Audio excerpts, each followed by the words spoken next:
Hi everyone. इस video के अंदर हम बीकॉम प्रोग्राम सेकंड सेमेस्टर के कंपनी लॉ का पीवाईक्यू और एग्जामिनेशन पैटर्न डिस्कस करेंगे। अब कंपनी लॉ है, इसके अंदर अगर हम ब्रीफली बात करें इसके सिलेबस की, तो यहाँ पे हमारे पास पहली यूनिट के अंदर कंपनी के बारे में बेसिक जानकारी जो होनी चाहिए, इसका मीनिंग, कैरेक्टरिस्टिक्स, ये सब चीज़ें आप पढ़ोगे। फिर अब इसी यूनिट में जो दूसरा लेसन है उसमें आप कंपनी से रिलेटेड कुछ लॉ, ट्रिब्यूनल वगैरह जो चीज़ें होती हैं उसके बारे में आप पढ़ोगे। इसका प्रोसेस क्या होता है, इसके एडवांटेजेस, पावर्स वगैरह, स्पेशल कोर्ट्स जो होते हैं कंपनी के अंदर, वो सब चीज़ें। फिर इसी यूनिट के अंदर अगली यूनिट जो है उसमें आप कंपनीज के अलग अलग टाइप्स पढ़ोगे, इनकॉर्पोरेशन के बेसिस पर और मेंबर्स के बेसिस पर। फिर आप लोगों के अलग अलग टाइप्स ऑफ कंपनी आप पढ़ोगे, कंट्रोल यानी कि कौन कंट्रोल कर रहा है, गवर्नमेंट कंपनीज, फॉरेन कंपनीज, इन सब के बेसिस पर। इसके बाद अगली यूनिट में आप पढ़ोगे फॉर्मेशन ऑफ कंपनी, इसके प्रमोटर्स और ऑनलाइन रजिस्ट्रेशन कैसा होता है कंपनी का। मेमोरेंडम ऑफ एसोसिएशन कंपनी का क्या होता है उसके बारे में डिटेल में पढ़ोगे और आर्टिकल ऑफ एसोसिएशन के बारे में पढ़ोगे। फिर अगली यूनिट प्रोस्पेक्टस के बारे में है कंपनी की। प्रोस्पेक्टस क्या होता है, इसके ऑब्जेक्टिव, इसके टाइप्स वगैरह। शेयर्स कंपनी में क्या होता है इसके बारे में पढ़ोगे, कौन इशू करता है, क्या होता है शेयर्स। कंपनी का मैनेजमेंट, अगली यूनिट में कंपनी के मैनेजमेंट के बारे में आप पढ़ोगे, इसके डायरेक्टर, उनकी लीगल पोजीशन, क्लासिफिकेशन, कितने डायरेक्टर्स होते हैं, डायरेक्टर्स को क्वालिफाई कैसे करा जाता है, रिमूव करा जाता है, पावर्स, ड्यूटीज़, ये सब चीज़ें। फिर कंपनीज के अंदर मीटिंग्स किस तरीके से होती हैं, कौन कौन सी मीटिंग्स होती हैं, मीटिंग्स में किस किस के क्या क्या राइट्स होते हैं। फिर लास्ट वाली यूनिट में आप पढ़ोगे कंपनी में जो डिविडेंड होता है वो क्या होता है, कंपनी का ऑडिट और ऑडिटर्स के क्या क्या रोल होते हैं, ये सब चीज़ें आप पढ़ोगे। और कंपनी वाइंड अप, यानी किसी कंपनी को वाइंड अप करना है, ख़त्म करना है, तो वो कैसे होती है, उसका क्या प्रोसेस रहता है। ये ब्रीफ सा इसका सिलेबस है। आइए चलते हैं इसके पीवाईक्यू की तरफ। तो पेपर एज यूजुअल 90 मार्क्स का आने वाला है दोस्तों, और सारे क्वेश्चन करने ज़रूरी हैं। हर क्वेश्चन में इंटरनल चॉइस आपको ज़रूर से देखने को मिलेगी। पहला क्वेश्चन है, इसका ए पार्ट है, explain the concept of corporate personality and discuss the circumstances where the court lift the corporate veil to see what really lies behind. Corporate veil जो होता है कंपनी का एक कैरेक्टरिस्टिक होती है, उसके बारे में आपको इसको एक्सप्लेन करना है 10 मार्क्स में। इसी क्वेश्चन का बी पार्ट है, what is a foreign company, is it necessary for it to comply with the provisions of the Companies Act 2013?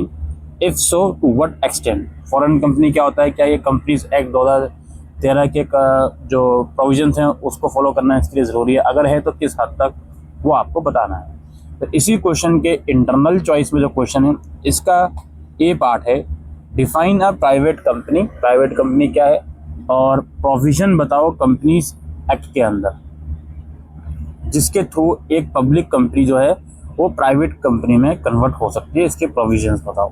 फिर बी पार्ट है, आपको इलीगल एसोसिएशन ऑफ पर्संस के ऊपर नोट लिखना है। ठीक है, ये क्वेश्चन नंबर 1 समाप्त हुआ जिसके 2 पार्ट हैं।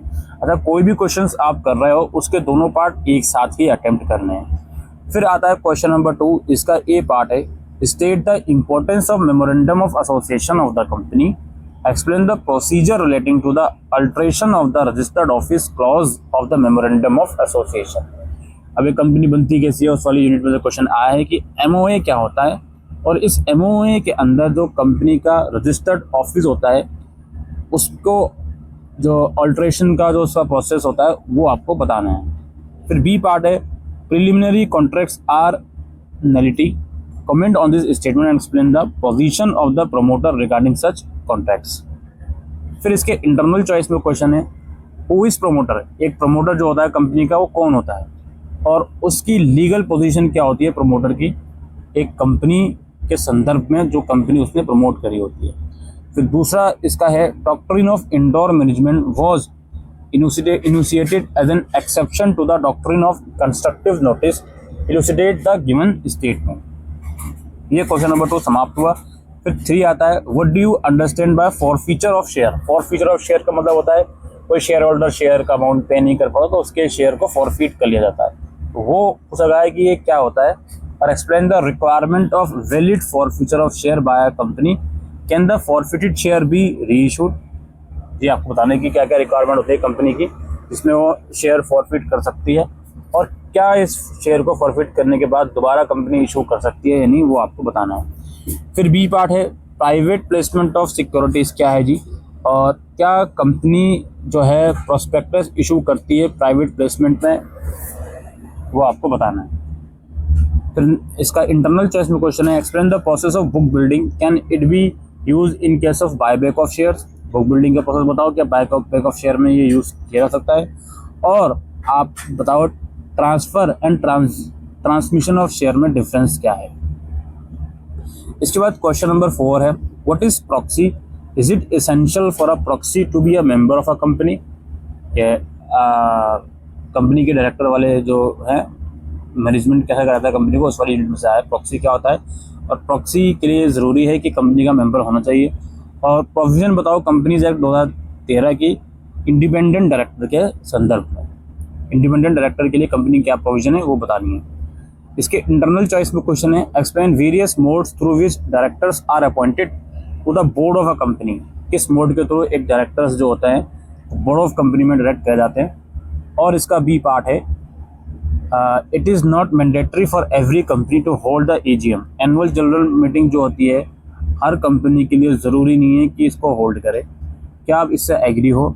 Describe the provision of companies act regarding the holding of AGM. Annual general meeting के संदर्भ में क्या कंपनीज एक्ट की प्रोविजन है वो भी आप बताइए। ठीक है जी। फिर आता है क्वेश्चन नंबर 5 जो कि लास्ट क्वेश्चन है। इसका ये पार्ट है explain the process of corporate insolvency resolution under the Insolvency and Bankruptcy Code 2016। और कॉर्पोरेट इंसॉल्वेंसी क्या होता है, इसका रेजोल्यूशन क्या होता है वो बताना है आपको। और what are the provision of companies act 2013 regarding the appointment and removal of an auditor. Auditor को किस तरीके से अपॉइंट और रिमूव करा जा सकता है, कंपनीज एक्ट 2013 में इसकी क्या प्रोविजन है वो बतानी है। फिर इसके इंटरनल चॉइस में क्वेश्चन है शॉर्ट नोट लिखना है इन्हीं दो पर winding up by the tribunal द्वारा किसी कंपनी को वाइंडिंग अप करा जा रहा है इसके ऊपर। और रिक्वेसाइट्स ऑफ अ वैलिड मीटिंग, एक वैलिड मीटिंग के क्या रिक्वेसाइट्स हैं। और डिपॉजिटरी सिस्टम, बस इन 3 में से किन्हीं दो पर शॉर्ट नोट लिखना है। तो ये PYQ था दोस्तों और एग्जामिनेशन पैटर्न था company law BCom programme 2nd semester का। Thank you.